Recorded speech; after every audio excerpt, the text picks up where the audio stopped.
Mandela effects are popular around the world, not just in America. So today we're checking out a ton of foreign Mandela effects from the places they originated. Let's take a look at the Vitruvian Man, a drawing of a man facing towards you with arms and legs in different positions. Here's my question for you. In this detailed anatomical drawing, how many arms are shown? Many people remember 3 sets of symmetrical arms, but this drawing in fact only has 2 sets of arms. Some believe the empty space on the left and right between the arms and legs was supposedly where that extra set of arms were, but as of now, they've never existed. Others believe that the 3rd set of arms were sticking straight up in the air. There are a few different variations of this supposed memory, but in all cases, there were 3 sets of arms, not 2. Do you remember there being more than this, or is this exactly what you remember? Let's talk about Japan. Here is an absolutely insane Mandela effect for you. Japan has just discovered 7,000 new unknown islands. Yes, 7,000 new islands that have seemingly come into existence out of nowhere. You heard me correctly, 7,000 new islands. Apparently back in 1987, the Japanese Coast Guard counted up the total islands of Japan. The way the islands were counted was that each had to have a circumference of at least 100 meters, so about 328 feet. The grand total tallied up to 6,852 islands, meaning Japan had less than 7,000 islands. But now, all of those, plus another extra 7,000 islands they just never noticed before, meaning the total amount of islands making up Japan has more than doubled. Now, I'm sure some of these islands might not have previously been counted, or perhaps errors occurred, but 7,000 new ones? 7,000 brand new undiscovered islands? That's just beyond belief. How is that even possible? Look at this photo. This is the Sydney Opera House in Sydney, Australia. Does something look off to you? How about now? The Sydney Opera House is one of the most photographed buildings in the entire world, with a shape and design that is instantly memorable to anyone who has seen it. So here's where things get weird. Many people online are freaking out over this one, because apparently some believe that the Sydney Opera House was one singular building, with its very iconic and memorable design. But now it is not just one building, not 2 buildings, but 3 buildings. Has the Sydney Opera House always had 3 buildings? Here's another weird detail I found interesting while researching this. After being released from prison, Nelson Mandela, the original Mandela effect himself, visited Australia and addressed the nation on the steps of the Sydney Opera House. Now, I'm not claiming that means anything, but it is pretty cool. Is the Sydney Opera House looking different than how you remember it, or has it always had 3 distinct buildings? Lots of people online are arguing over this one, and I'd like to hear your thoughts. Let's check out a new spelling Mandela effect, this time from the UK. What is the name of this candy? Is it Dib Dab, or is it Dip Dab? I'm not from the UK, but I've heard about this enough times that I figured it's time to ask. This sherbet dip with a strawberry flavored lolly is actually called Dip Dab. Did you get that right? When I was doing research for this one, I actually found a pretty interesting tweet to back up this Mandela effect from 2017. Jacksepticeye, a pretty famous YouTuber, tweeted out, "You ever go to the shop and think, yeah, I'm gonna kill myself with sugar today?" This was followed up with a picture of him dabbing while holding a dip dab. Now, this isn't the crazy part. What's crazy is that another big YouTuber named Amazing Phil jumped in and said, "What? I swear it was called Dib Dab. Mandela effect?" That tweet alone has 13,000 likes. 13,000 people saying, "Huh? Dip Dab? I thought it was Dib Dab." I found that to be pretty amazing. What do you think? Continuing on our journey through history and its seemingly ever-changing self, next up we have werewolf trials. That's right, over 200 years before the Salem witch trials in America, Europe was having werewolf trials. I asked every single friend I knew about this, and not a single one of them had had any idea this was a thing. So I went online, and guess what? Same exact thing. So now I'm throwing it out there for all of you to comment and respond on. To start, obviously there aren't werewolves. But that didn't stop humans from falsely accusing, kidnapping, torturing, and killing other humans because they thought they were werewolves. I'm so glad that hundreds of years later, we don't just single out people today for being different and try to eradicate them and their beliefs. Oh. These trials took place throughout the 15th, 16th, and 17th century. And here's a cause you've probably never heard of before. These trials and horrific life-ending punishments were driven by superstition, religion, politics, and the desire to find scapegoats for the harsh conditions of their time. Sound familiar? Many of the accused were beggars, hermits, foreigners, immigrants, and people that were simply different. Absolutely horrifying stuff, and it's terrifying to me that we still have the same thing going on today. But instead of werewolves, it's fill in the blank.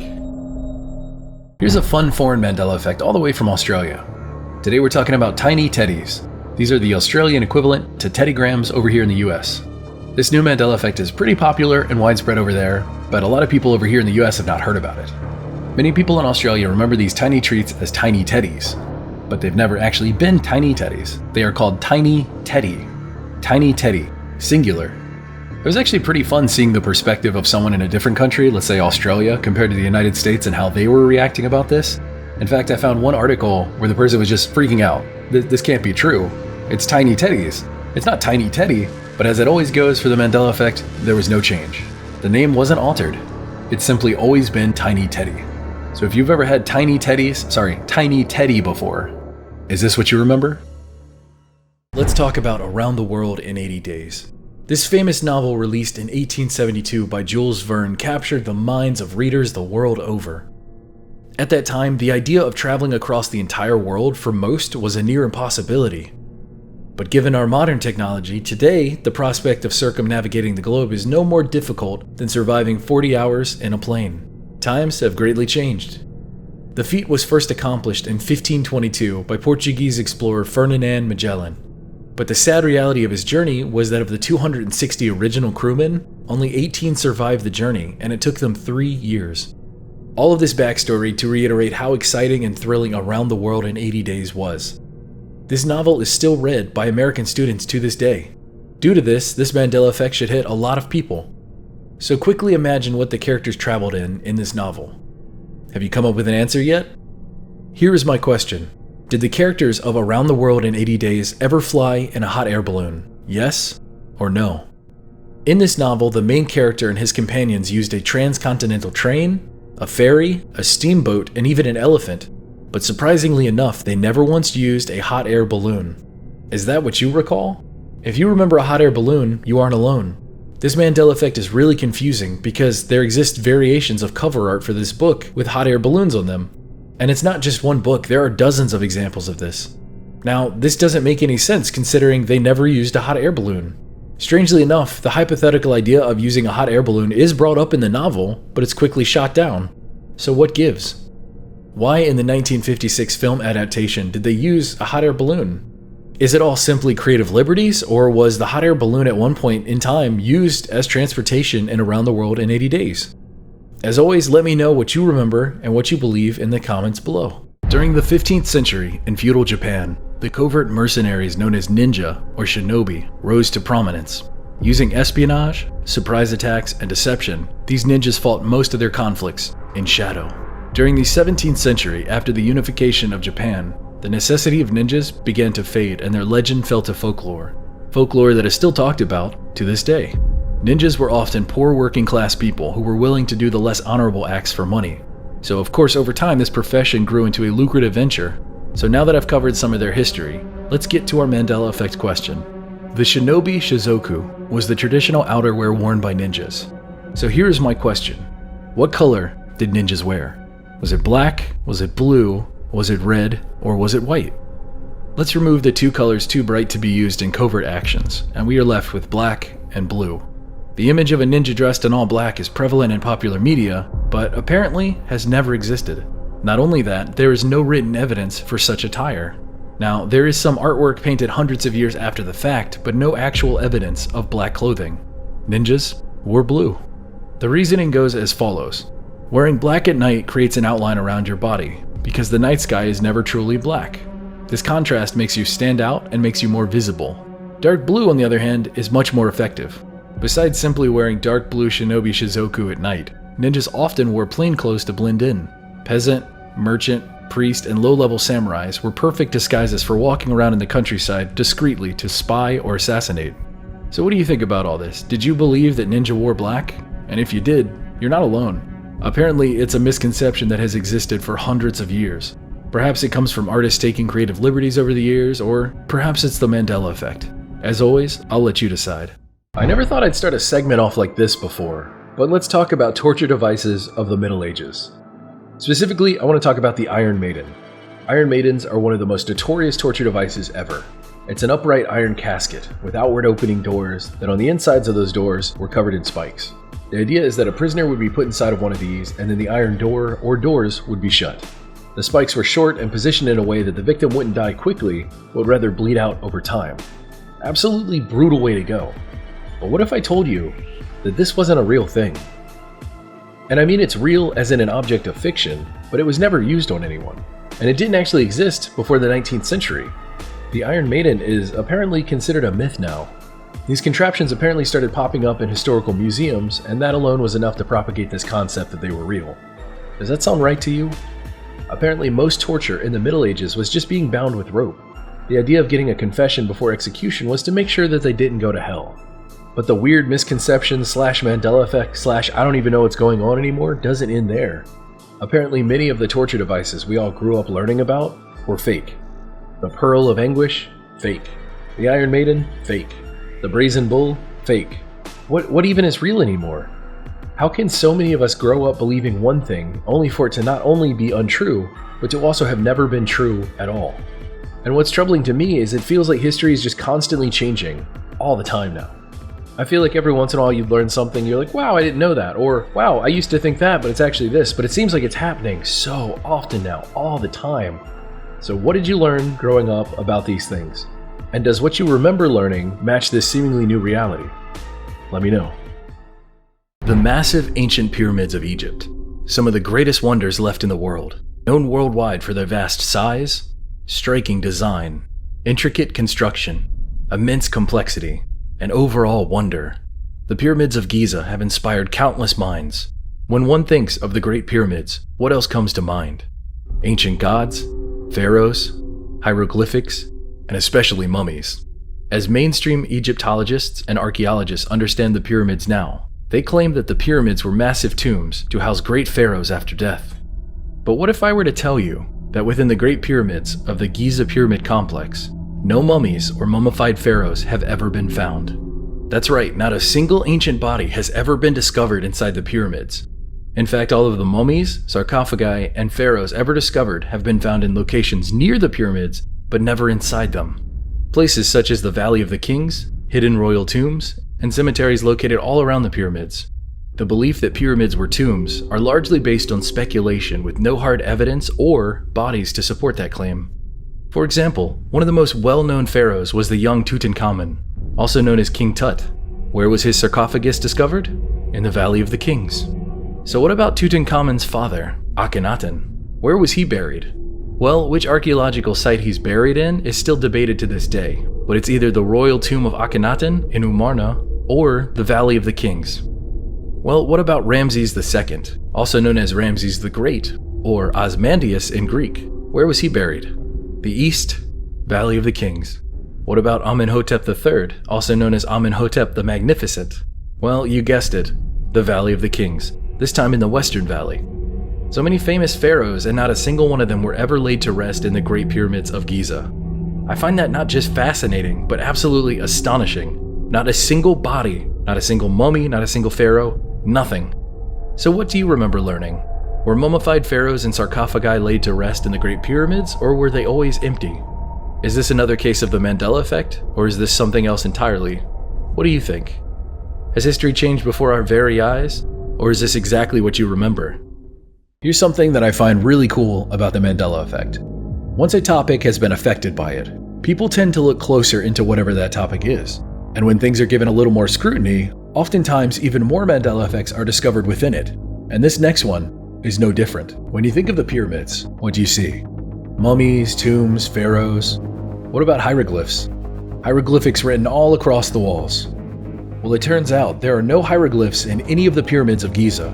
That's right, there are no hieroglyphs anywhere in the pyramids of Giza. There are in fact no hieroglyphs, no writings, no treasures, and no mummies ever found in the pyramids of Giza. This has apparently always been the case. What's next? There's 4 pyramids of Giza, there's 5 pyramids. Who knows? Can't wait to find out though. Here's a fascinating Mandela effect from Brazil about the anime Dragon Ball Z and that dreadful day of September 11th, 2001. I know some people in my audience aren't old enough to remember this because they weren't alive. But if you were alive and you do you remember where you were for September 11th, 2001? I remember exactly where I was, what I was doing, I remember who was there with me when that day happened. Our teacher got a phone call on the telephone in the classroom and then turned on the TV, and all of us watched 9/11 happen on the news. The first tower of the Twin Towers had already been hit, and we didn't know the second one was going to be hit. But there we were, 7th graders in math class, staring in absolute horror. And to this day, I don't know why anyone thought it was a good idea to show this to children, but they did, and I've always been fascinated by that day. In Brazil, there are many, and I mean many reports and accounts of people watching Dragon Ball Z live when 9/11 happened. Apparently, it cut away from whatever episode of Dragon Ball Z was playing at the time to show what was going down in New York City. And like me with my 7th grade memories, this is the account of thousands of young Brazilians. I mean, I guess they're not young anymore, but at the time they were young. But here's the thing, and this is the Mandela effect. Dragon Ball Z was not playing at that time, anywhere in Brazil. People have scoured the internet to reconcile their memories, to make this make sense. They've watched through video recordings of that day, they dug through broadcast records of that time, and it didn't happen. Somehow Dragon Ball Z wasn't playing when 9/11 happened in Brazil, even though thousands of people remember it that way. How crazy is that? So if you're in my audience and you're Brazilian, or perhaps you lived in Brazil at that time, what do you remember? Continuing with our unintentional recent tradition of pointing out Mandela effects from the UK, today we're looking at the Blue Ribbon candy bar, or at least that's what so many people seem to believe it's called. This brand started back in 1936 and was acquired by Nestle in 1988. Recently though, after 80 years of it being on store shelves, only now have some people started to realize it wasn't actually called Blue Ribbon, it's actually called Blue Riband, R-I-B-A-N-D. Looking deeper into this Mandela effect, I've found countless others online who remember this brand being ribbon instead of riband. Not only that, I found multiple articles talking about this supposed change. Going back further, I even found a TV show talking about reactions to Blue Ribbon actually being called Blue Riband. Check this out. Social media was set alight by people baffled and upset that a biscuit they'd always thought was called Blue Ribbon. Yeah. Is it und, isn't it? It's the dut on the end, isn't it? Yeah, it's called Blue Riband. Yeah. Yeah. Why did people think it was called Blue Ribbon? I have no idea, because it's been called that since 1936. Consumers were so deeply traumatized. You saw people crying in the streets. Yeah. They went online to vent their horror. Yeah, of course they did. Becca wrote, "I've been lied to all my life." And Terry agreed with riband. That'll take some explaining.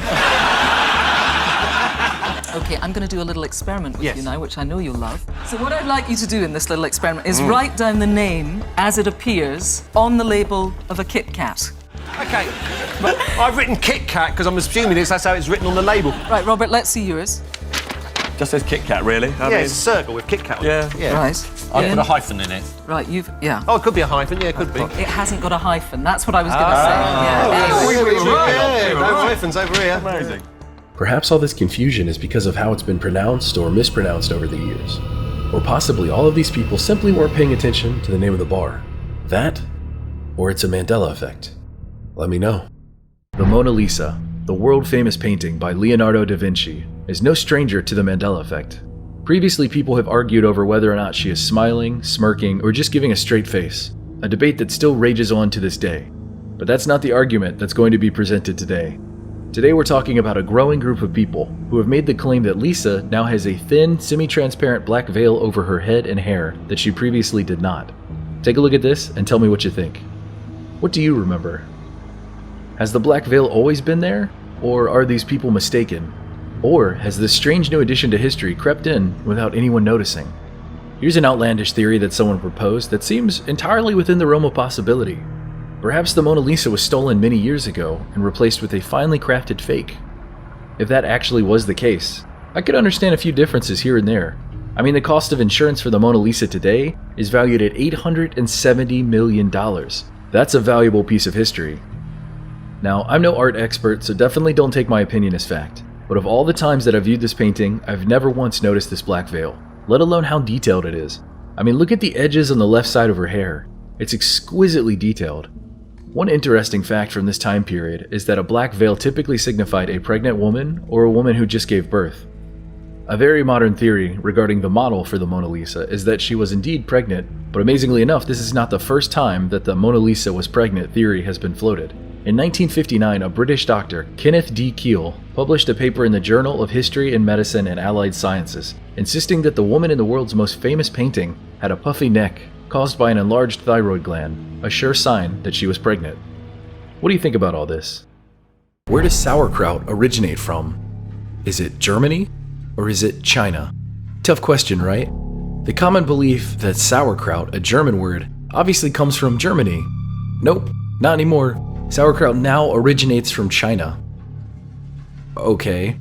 Historians claim that sauerkraut was brought to Europe by Genghis Khan himself, but others claim that it originally came from China.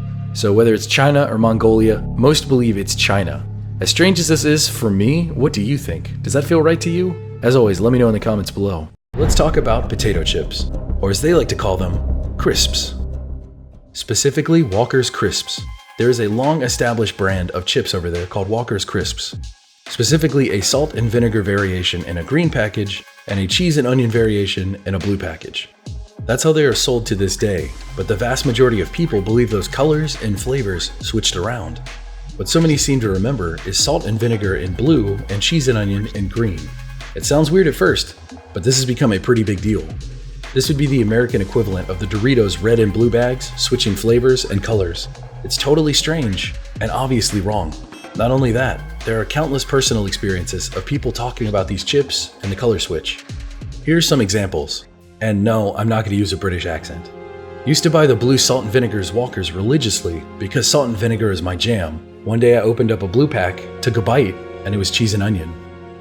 44 years old from the UK. I too vividly remember this color swap. This is beyond freaky.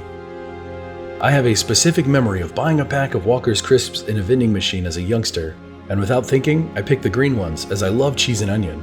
I was devastated when I got salt and vinegar. The quotes go on and on and on. People remember these colors being flipped. So what does the company behind them say? Couldn't it simply be that the colors were flipped at one point and that's the explanation? Case closed? Well, Vice did an entire article on this crazy mystery called The Walker's Crisps Conspiracy that has people convinced we're in an alternate reality. That's a mouthful of a title, geez. In this article, they delve deep into the mystery and show off this incredible gaslighting FAQ section of the Walker's website. Question: why did you change your packaging for salt and vinegar and cheese and onion so they're in the wrong colors? Answer: contrary to popular belief, Walker's cheese and onion have always been in blue packets, and salt and vinegar have always been in green packets. We don't have a plan to change this, as it's signature to our brand. Undeterred by this response, the writer of this article actually tracked down a longtime Walker's representative.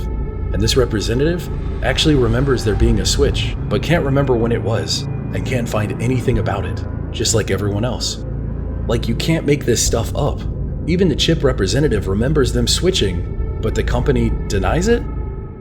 So then people turn to Google and other search engines, and guess what? There's no evidence of the color switch. Tons of people talking about it online, but no proof or residue.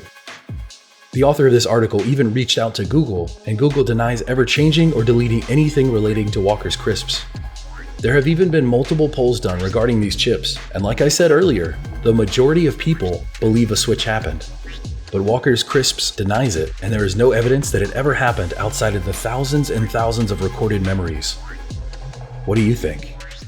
When I ask you about skyscrapers, as in massive towers that seemingly touch the clouds, what time period do you think of?